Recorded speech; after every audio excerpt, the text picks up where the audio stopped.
सो welcome students, B Com part first. मैं doctor Sanjay Bhalla, associate professor department of ABST, government college Bundi. अपन ने कल एक नया चैप्टर चालू किया था क्लासिफिकेशन का। मैंने आपको कहा था कि ये मोस्ट इम्पॉर्टेंट चैप्टर है, आगे आने वाले सारे चैप्टर्स का बेस चैप्टर है। तो इस चैप्टर को बहुत अच्छी तरीके से समझना बहुत ज़रूरी है, क्योंकि इसके बिना आगे के चैप्टर बिल्कुल भी क्लियर नहीं कर पाएंगे अपन।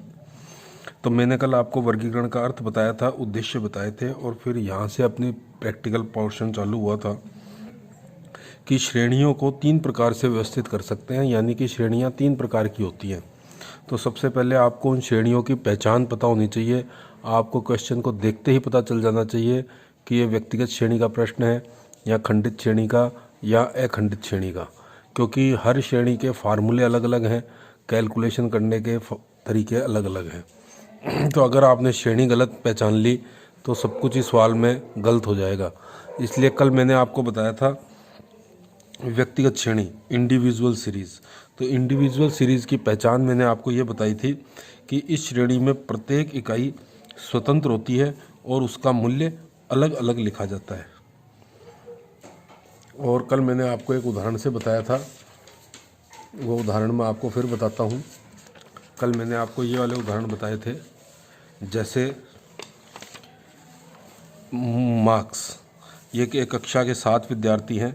इन 7 विद्यार्थियों का एग्ज़ाम लिया, आउट ऑफ 10 नंबर का एक पेपर लिया, और उनके ये नंबर आए 8, 9, 5, 3, 10, 2 और 6। तो सबसे पहली बात तो इस मार्क्स को अपन कहेंगे क्या स्टैटिस्टिक्स में? इसको अपन कहते हैं वैल्यू, मूल्य या चर, और इसको अपन इंडिकेट किससे करते हैं? एक्स से। इसको अपन किससे इंडिकेट करते हैं? एक्स से। तो ये कौन सी श्रेणी हो गई? व्यक्तिगत श्रेणी हो गई। क्यों हो गई व्यक्तिगत श्रेणी? क्योंकि अभी मैंने आपको बताया था इस श्रेणी में प्रत्येक इकाई, प्रत्येक यूनिट स्वतंत्र होती है और उसका मूल्य अलग अलग लिखा जाता है। और व्यक्तिगत श्रेणी में इसके अलावा कुछ और होता ही नहीं है, केवल एक ही चीज़ होती है, एक्स, मूल्य, यूनिट। और प्रत्येक यूनिट अलग अलग लिखी हुई है और प्रत्येक इकाई का मूल्य स्वतंत्र है। 7 विद्यार्थी थे, 7 के अलग अलग नंबर लिखे हुए हैं, तो ये देखते ही पता चल रहा है कि ये श्रेणी कौन सी है? व्यक्तिगत श्रेणी है। जैसे यहाँ पर दे रखी है दूसरा उदाहरण, वेजिस। तो इस वेजिस को भी अपन क्या मानेंगे? एक्स।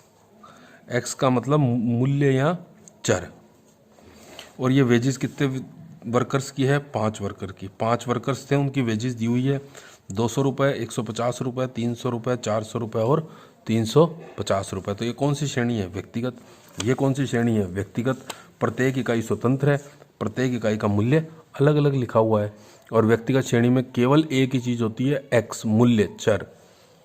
तो अब मैंने आपको ये सावधानी कल बताई थी कि व्यक्तिगत श्रेणी का जब भी प्रश्न आ गया तो सबसे पहली सावधानी ये है कि इस श्रेणी को अपन व्यवस्थित करेंगे। व्यवस्थित करने को कहते हैं विन्यास करना। और विन्यास करने के 2 तरीके हैं, एक है असेंडिंग ऑर्डर, एक है डिसेंडिंग ऑर्डर। एक में सबसे छोटा मूल्य पहले लिखा जाता है और फिर बड़ा, फिर उससे बड़ा, फिर उससे बड़ा और लास्ट में सबसे बड़ा। ये तो है असेंडिंग ऑर्डर। और डिसेंडिंग ऑर्डर में सबसे बड़ा मूल्य पहले, फिर उससे छोटा, फिर उससे छोटा और अंत में सबसे छोटा। तो जैसे ये व्यक्तिगत श्रेणी का प्रश्न आ गया, अपने को देखते ही पता चल गया कि ये कौन सी श्रेणी है? व्यक्तिगत। तो अपन ने सबसे पहले इस श्रेणी को व्यवस्थित करा। किस ऑर्डर में व्यवस्थित करा है? असेंडिंग ऑर्डर में। सबसे छोटा मूल्य 2, 2 से बड़ा 3, फिर 5, फिर 6, फिर 8, फिर 9 और फिर 10। ये असेंडिंग ऑर्डर के अंदर अपन ने इसको व्यवस्थित कर दिया, विन्यासित कर दिया। यहाँ पर मैंने इसको डिसेंडिंग ऑर्डर में विन्यासित कर दिया। सबसे बड़ा मूल्य 10, 9, 8 और लास्ट में 2। ये आपकी मर्जी है कि आप असेंडिंग ऑर्डर में विन्यासित करते हो या डिसेंडिंग ऑर्डर में विन्यासित करते हो, इससे कोई फर्क नहीं पड़ता। किसी भी क्रम में आप व्यवस्थित कर सकते हो, लेकिन चाहे आरोही क्रम में व्यवस्थित करो, चाहे अवरोही क्रम में व्यवस्थित करो, परंतु व्यवस्थित करना आवश्यक है। अगर आपने इसको व्यवस्थित नहीं किया तो प्रश्न गलत होने की संभावना आपकी हो जाएगी। तो सावधानी नंबर 1, सावधानी नंबर 1, विन्यास करना जरूरी है। और सेकंड सावधानी मैंने क्या बताई थी आपको? सेकंड सावधानी ये बताई थी कि इसमें सीरियल नंबर लगाने हैं। तो यहाँ पे सीरियल नंबर 1 से लेकर 7 तक कितने विद्यार्थी थे? 7। तो 1 से लेकर 7 तक। और लास्ट सीरियल नंबर को क्या मान लेते हैं, n। लास्ट सीरियल नंबर को क्या मान लेते हैं, n। यहाँ पर कितने मजदूर थे, 5 वर्कर्स थे, तो सीरियल नंबर 1 से लेकर 5 तक, और n कितना हो गया, 5। तो व्यक्तिगत श्रेणी तो बहुत आसान है, देखते ही पता चल जाती है कि ये व्यक्तिगत श्रेणी है। बस व्यक्तिगत श्रेणी में ये 2 सावधानियां रखनी आवश्यक है। अगर ये 2 सावधानियां नहीं रखी आपने तो आपका क्वेश्चन गलत हो जाएगा। तो देखिए, अब इसको फिर से समझ लीजिए। इस श्रेणी में प्रत्येक इकाई स्वतंत्र होती है, उसका मूल्य अलग अलग लिखा जाता है। व्यक्तिगत श्रेणी के मूल्यों को यदि एक निश्चित क्रम के अनुसार व्यवस्थित कर दिया जाए तो इसे मूल्यों का विन्यास या अनुविन्यास कहा जाता है। विन्यास 2 प्रकार से हो सकता है, आरोही क्रम, असेंडिंग ऑर्डर। असेंडिंग ऑर्डर में क्या होता है, इसमें सबसे छोटा मूल्य सबसे पहले लिखा जाता है, फिर उससे बड़ा, और अंत में सबसे बड़ा मूल्य लिखा जाता है। अवरोही क्रम, डिसेंडिंग ऑर्डर, इसमें सबसे बड़ा मूल्य सबसे पहले लिखा जाता है, फिर उससे छोटा, और अंत में सबसे छोटा मूल्य लिखा जाता है। एग्जाम्पल के लिए मैंने यहाँ पे बताया था, जैसे ये मार्क्स हैं, एक विद्यार्थी के 10, 12, 18, 15, 14, 16, 19, 11, 17 और 5 ये मार्क्स आए। तो ये मार्क्स एक ही तो चीज़ दे रखी है, और इसको अपन मार्क्स को क्या मान लेंगे, अपन इस मार्क्स को अपन मान लेंगे x। और इसको सबसे पहला काम इसका हम लोग क्या करेंगे, सबसे पहले इसे व्यवस्थित करेंगे, चाहे असेंडिंग ऑर्डर में करो चाहे डिसेंडिंग ऑर्डर में। दूसरा काम क्या करेंगे, सीरियल नंबर लगाएंगे, कितने विद्यार्थी हैं ये, 1 2 3 4 5 6 7 8 9 10। तो n कितना हो जाएगा, n हो जाएगा 10। तो ये व्यक्तिगत श्रेणी तो बहुत आसान है, खंडित श्रेणी भी आसान है। तो यहाँ मैंने आपको सावधानी बता दी थी, 2 सावधानियाँ हैं। व्यक्तिगत श्रेणी का प्रश्न आने पर सर्वप्रथम श्रेणी को आरोही या अवरोही क्रम में व्यवस्थित करेंगे, और व्यवस्थित करने के पश्चात उस पर सीरियल नंबर लगा दिए जाएंगे, और अंतिम सीरियल नंबर को क्या मान लेंगे, अंतिम सीरियल नंबर को मान लिया जाएगा n मान लिया जाएगा। अब बात करते हैं अपन खंडित श्रेणी की। खंडित श्रेणी को कहते हैं डिस्क्रीट सीरीज। व्यक्तिगत श्रेणी को क्या कहते थे, इंडिविजुअल सीरीज। तो खंडित श्रेणी को कहते हैं डिस्क्रीट सीरीज। अब इस डिस्क्रीट सीरीज की विशेषताएं समझ लीजिए, और समझ लीजिए खंडित श्रेणी वह है जिसमें व्यक्तिगत मूल्य एक दूसरे से निश्चित मात्रा में भिन्न होते हैं। ये मूल्य हैं x, मूल्य को क्या कहते हैं, x। तो यहाँ मूल्य देखो कितने हैं, 150, फिर 200, फिर 250, फिर 300, फिर 350, यानी इन सब में अंतर कितने कितने का चल रहा है, 50-50 का अंतर चल रहा है। तो इसको देखते पता चल जाएगा कि व्यक्तिगत मूल्य का मतलब x एक दूसरे से निश्चित मात्रा में भिन्न होते हैं। एक दूसरे से भिन्न तो होते हैं, लेकिन कैसे भिन्न होते हैं, एक दूसरे से निश्चित मात्रा में, एक दूसरे से निश्चित मात्रा में भिन्न होते हैं। ये इसकी पहचान है, ये आपको ध्यान रखना है। एक दूसरे से निश्चित मात्रा में भिन्न होते हैं। जैसे आपने इस x को देखा, 150, 200, 250, 300, 350, सब में अंतर कितने कितने का है, 50-50 का। तो ये क्या है, मूल्य। और ये क्या है, श्रमिकों की संख्या। श्रमिकों की संख्या का मतलब ये हो गई फ्रीक्वेंसी, बारंबारता। इसका मतलब है 150 रुपये की मजदूरी मिलती है कितने श्रमिकों को, 6 श्रमिकों को। 200 रुपये की मजदूरी मिलती है कितने श्रमिकों को, 9 श्रमिकों को। 250 रुपये की मजदूरी मिलती है कितने श्रमिकों को, 3 को। 300 रुपये मिलते हैं 8 श्रमिकों को, और 350 रुपये मिलते हैं 4 श्रमिकों को। और कुल श्रमिक कितने हैं, n। कुल श्रमिक कितने हैं, 30। तो यहाँ पर n का मतलब क्या हो गया, फ्रीक्वेंसी का योग। तो एक बात तो हमेशा के लिए ये नियम याद रख लेना, जहाँ भी फ्रीक्वेंसी आ गई तो फ्रीक्वेंसी के टोटल को क्या कहेंगे, n। n का मतलब क्या होता है, टोटल ऑफ फ्रीक्वेंसी। आवर्तियों के योग को n कहा जाता है। n का मतलब है टोटल ऑफ फ्रीक्वेंसी। n का मतलब क्या है, टोटल ऑफ फ्रीक्वेंसी। तो ये बात आपको हमेशा के लिए याद रखनी है कि जहाँ भी फ्रीक्वेंसी आ गई तो फ्रीक्वेंसी के टोटल को क्या कहा जाएगा, n कहा जाएगा। ये हमेशा का नियम है। अब आप कहोगे व्यक्तिगत श्रेणी में क्या था, तो व्यक्तिगत श्रेणी में फ्रीक्वेंसी होती ही नहीं है। व्यक्तिगत श्रेणी में तो खाली एक ही चीज़ थी अपने पास में, क्या, मूल्य। तो मूल्य थे तो अपन ने सीरियल नंबर लगा दिए थे, और लास्ट सीरियल नंबर को क्या मान लिया था, n मान लिया था। लास्ट सीरियल नंबर को क्या मान लिया था, n मान लिया था। तो व्यक्तिगत श्रेणी में n का मतलब होता है इकाइयों की संख्या। Number of units. और इसमें चूंकि फ्रीक्वेंसी आ गई तो फ्रीक्वेंसी के टोटल को हमेशा क्या कहते हैं, एन। तो देखिए खंडित श्रेणी की पहचान भी बहुत आसान सी है, इसको समझ लीजिए वापस से एक उदाहरण से। जैसे आपको ये दे दिया मार्क्स, 50 नंबर का पेपर हुआ और यहाँ दे रखे हैं आपको number of students, marks out of 50। तो देखिए 10, 20, 30, 40, 50, 2, 3, 1, 5, 4, ये क्वेश्चन आ गया आपके सामने। अब इस क्वेश्चन को देखते ही आपको तुरंत पता चलना चाहिए कौन सी श्रेणी है ये, बोलो। व्यक्तिगत श्रेणी में तो केवल एक ही चीज़ होती है एक्स, यहाँ पर कितनी चीज़ें हैं, दो। एक तो है नंबर ऑफ स्टूडेंट्स, तो नंबर ऑफ स्टूडेंट्स तो हो गए क्या, फ्रीक्वेंसी, और मार्क्स क्या चीज़ हो गई, एक्स, मूल्य। ये एक्स क्यों हो गया, क्योंकि इसमें निश्चित अंतर है, 10, 20, 30, 40, 50, सब में कितने कितने का अंतर है, 10-10 का। तो ये तो हो गए मूल्य x, और ये हो गई फ्रीक्वेंसी। और फ्रीक्वेंसी जहाँ पर भी आ गई वहाँ फ्रीक्वेंसी के टोटल को हमेशा क्या कहा जाता है, n। तो n कितना हो गया इसका, 15। तो अब ये क्वेश्चन हो गया अपने सामने, ये तो हो गया x, ये तो हो गया x, ये हो गई इसकी फ्रीक्वेंसी, और फ्रीक्वेंसी का टोटल हो गया n। तो ये देखते ही पता चल जाएगा ये कौन सी श्रेणी है, खंडित श्रेणी है। जैसे अभी आपको मैंने उदाहरण दिया था, वेजेस और नंबर ऑफ वर्कर्स।